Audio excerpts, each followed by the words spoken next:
திருச்சி மாவட்டம் முசிறி அருகே தொட்டியம் காந்தி நகரைச் சேர்ந்தவர் ராஜேந்திரன். 65 வயதான ராஜேந்திரன் BSNL நிறுவனத்தில் வேலை பார்த்து ஓய்வு பெற்று வருகிறார்.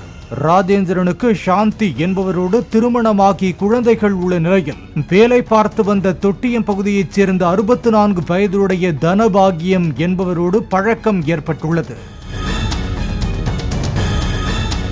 பின்னர் ராஜேந்திரன் தனது மனைவி சாந்தியை பிரிந்து தனபாகியத்தின் வீட்டிலேயே வசித்து வந்ததாக கூறப்படுகிறது. கடந்த 4ஆம் தேதி தனபாகியம் வீட்டில் இருந்து வெளியே சென்ற நிலையில் வீடு திரும்பவில்லை என கூறப்படுகிறது. இதனையடுத்து ராஜேந்திரன் காவல் நிலையத்தில் புகார் அளித்துள்ளார். போலீசாரின் விசாரணையில் இறுதியாக தனபாகியம் அவரது உறவினரான ஹரிஹரசுதன் என்பவருடன் இருசக்கர வாகனத்தில் சென்றது தெரிய வந்துள்ளது.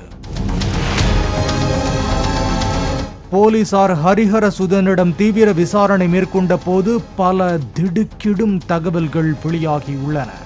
ஹரிஹரசுதன் தனபாகியத்திடம் இருந்து 3000 ரூபாய் கடனாக பெற்றதும் தனபாகியம் பொது இடங்களில் கடனை கேட்டு அவதூறாக திட்டி வந்ததாகவும் சொல்லப்படுகிறது.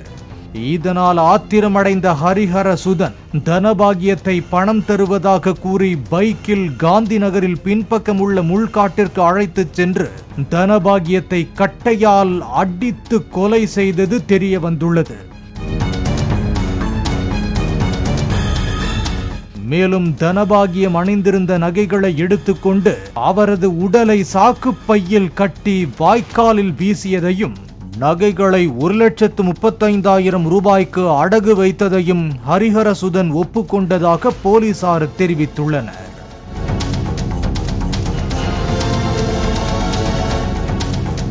கைது செய்யப்பட்ட ஹரிஹரசுதனை சம்பவம் நடந்த இடத்திற்கு அழைத்துச் சென்று விசாரித்த போலீசார் அவர் அடையாளம் காட்டியதை அடுத்து முள்காட்டில் கிடந்த தனபாகியத்தின் சடலம் முழுவதுமாக சிதைந்த நிலையில் எலும்பு கூடுகளாக மீட்டனர்.